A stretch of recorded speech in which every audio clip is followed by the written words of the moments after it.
This next project is going to be a lidded box for my sister. She contacted me recently and she manages the script for her church. And she was using a couple of plastic boxes that were falling apart to hold all these gift cards. So she asked me if I knew of a source. I said I'd just make her a box. So that's what I'm going to do. She just needed something that would hold, 4 rows of cards, on end. And it needed to have a lid. It needed to be latchable and easy to carry around. So this is the design I came up with. This is obviously a SketchUp model. And you can see I just modeled groups of cards here. I've got a handle on it. It's got some hinges in the back and a latch that will hold the lid closed. It's got some dividers in here to keep the cards in rows. And it's pretty straightforward. I'm just going to use box joints or finger joints to hold the corners together. Nothing fancy. It should be pretty easy to bang this out. The lid and the bottom are held in grooves all the way around. And once I got this modeled in SketchUp, created a cut list or bill of materials. So I've got all the parts here. And then I created just a couple of drawings to show the sides for the top and bottom. Before I really get started, I've had the design done a couple of weeks now. I wanted to make sure I had the hardware in hand. So I poked around a bit. I was originally going to use quadrant hinges because I want the lid to open but stay open.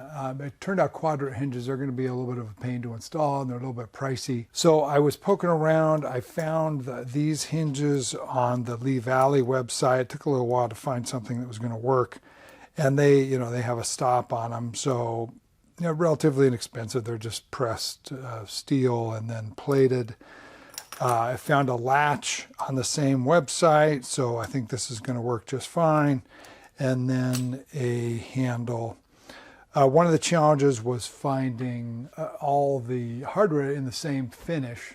So I looked on several different sites and Lee Valley had everything in one place. I wanted to make sure I had the hardware in hand before I started because sometimes you can get surprised by what you think you're going to get and it's not always matching up with the dimensions or drawing, whatever. But I think this is all going to work fine. So I think I'm in good shape. For the material, I wanted to use something that I had on hand, right? It's not going to take much material to make this.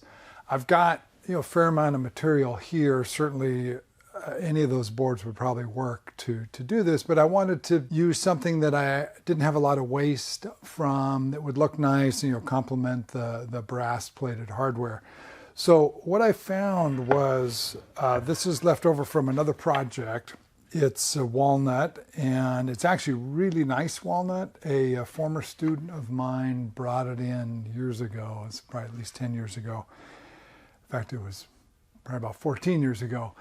And this was from a tree that I think a neighbor had cut down. It was all air dried. I got a bunch of boards from it.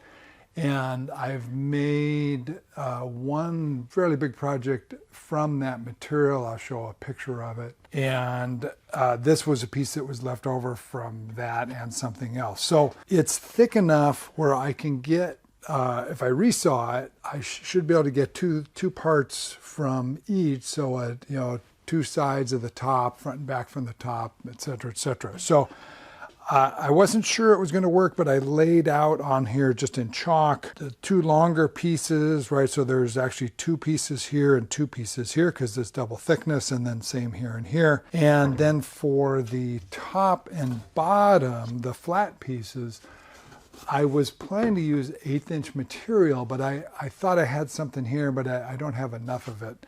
So I had this piece of oak plywood laying around. It's decent quality plywood. This is kind of a rift grain on it. Now I wouldn't normally mix walnut with oak. They don't, at least personally, I don't think they go together that well. But it's what I had. I'm going to stain this so it looks a little better with the walnut, a little darker. This is going to be kind of a reddish, well, Who knows what it's going to be when it's finished. I think this is white oak, but it'll look fine. This is thicker than my 1/8 inch, which is going to be a little tricky to fit into those 3/8 finger joints.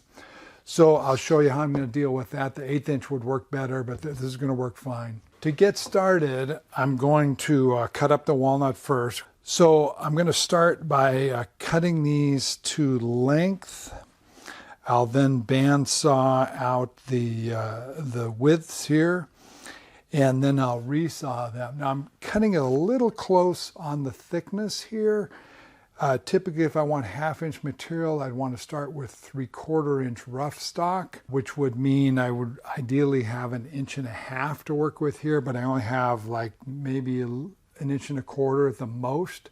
But because this is air dried and because it's been sitting in my shop for 10 plus years, I don't think it's going to move much when I resaw it. So we'll see how that works out. Worst case, I'll grab another piece of wood, but I think we'll be fine. When I'm rough cutting out material, I'll typically cut it 1 inch longer than my final size. But because I'm a little tight on material here, because there's some cracks down at this end, I'm going to tighten things up a bit. So the longer pieces are 13. I'm going to cut them 13.5 to start.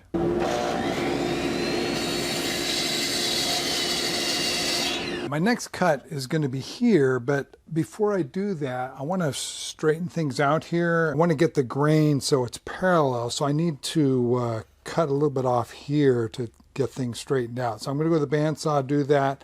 I'll joint that edge, and then I can start cutting these to length. All right, I've got that parallel to the grain now, so I am going to cut from here to here by 13.5, and then I'll start ripping these pieces here. The width of my pieces are 1.5 and 2 5/8, and I would typically set my fence to about 1/4 inch wider, but once again, I'm really trying to maximize and stay in this straight grained area here. It gets a little more cathedrals over here. So I'm going to go 1/8 inch over. So I'm going to cut this first one at 1 5/8 and then add 1/8 to the next dimension for the next one.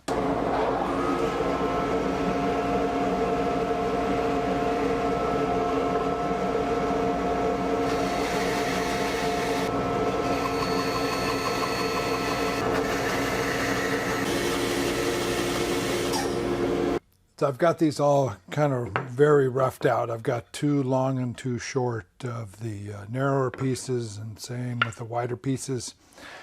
Before I resaw them, I like to have both sides smooth. So I would, maybe typically run these through the planer, but on narrower boards like this, it's much quicker just to run it through the table saw. So I've got the blade set maybe a touch wider than the narrowest part here. These do narrow down quite a bit in spots. So I'm just going to clean up the rough side here on the table saw, and then I'll go back to the bandsaw and start resawing.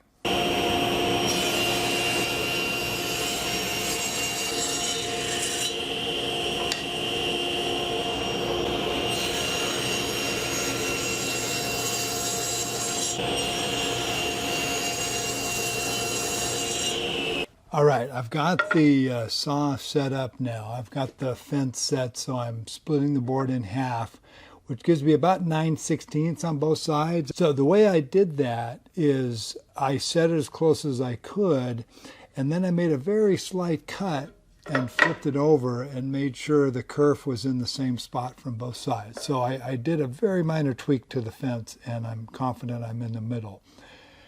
I've got the guard, the upper guard or guides as low as they'll go without hitting my fence. So they're a little higher than they'd normally be, although when I cut the wider piece, it's more like the normal position for those. As I'm cutting this, I'm going to be watching the back side, and typically when you resaw, the board opens up. I don't think that's going to happen here. I've got a camera showing that, so you'll see that as it happens here.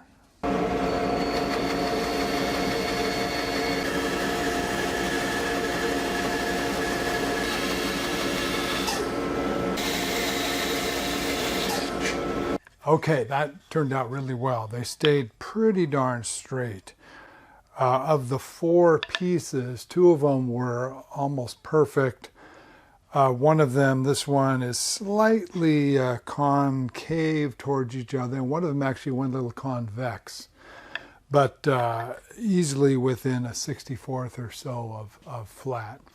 So I double checked the thicknesses.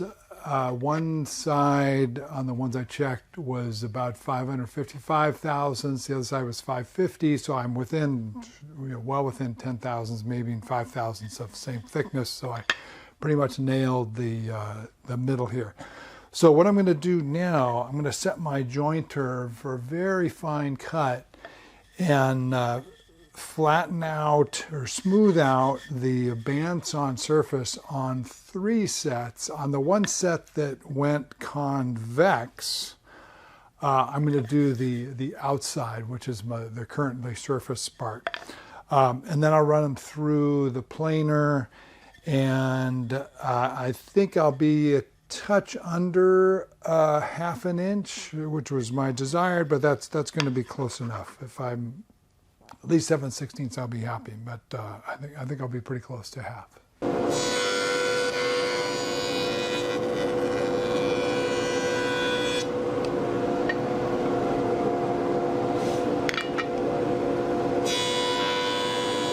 Okay, one side's flat and smooth now. I'm going to do the other side.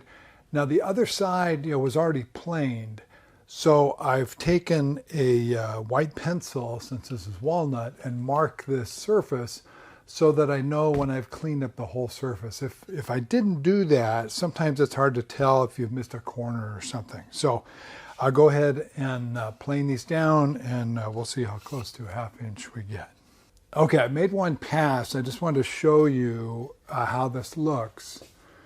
You can see that it's been planed here, but not here. And if I didn't have those white lines on there, I don't think I'd be able to tell what was hit and what wasn't. Okay, that worked out great. These are all very flat. Hold them together, no matter which way I put them. I don't see any gaps there. And they're slightly over 1/2 inch. When I use my calipers, it's 510 thousandths. So I'm actually a little shocked that I was able to end up over 1/2. So that's great. Next, I am going to cut these to width. So I'm going to joint one edge, then I'll rip them on my table saw just slightly wider than final, and then I'll come back to the jointer and joint that edge. And then I'll cut them to length. I'll square up one end and cut the other end.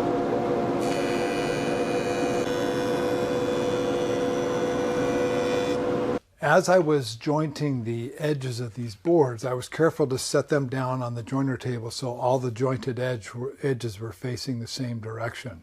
Now when I've come to the table saw, they're all facing to my right, so I know I just need to pick up the board, put it against the fence, and make the cut. I also noted when I was at the jointer how deep my depth of cut is, and I've got my saw set for that amount over my final thickness. So I'm going to go ahead and rip all these, go back to the jointer, joint that ripped edge, and these should all be really close to my final thickness. Okay, my walnut pieces are all set. Thickness, width, and length all cut. One of the things I want to point out, when I cut these to length, you remember I cut one end first and then flipped it and cut the other end. When you do that, I cut these fairly close to their final length and maybe a 1/2 inch extra. You just need to remember not to cut off too much on your first cut. And I like to make sure that the blade is fully in the material. I don't want to cut like half the thickness of the blade off, because that makes it more likely that the blade is going to flex a little bit. So I would say, an 1/8 inch blade, I want to cut off at least 3/16. I had enough material to do that, so I wasn't too concerned about it. I'm real happy with these. One way I like to check and see how flat and straight things are is just to stack these all up next to each other. And you can, maybe a teeny gap there, but in general, those look really good. You know, sometimes you could be stacking a bunch of boards that are you know, warped a little bit, but if I, you know, flip some of these around, I'll just kind of flip some random stuff here, put them back together, they stay pretty darn flat. So I'm really happy with how these turned out. I'm gonna call it quits for this video. I'm not gonna just store these like this on my bench. At a minimum, I'm gonna just set them on here and, you know, separate them.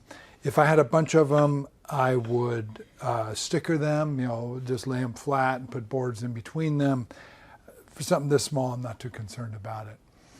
So we'll pick up next time with the box joints and the joinery and the glue up.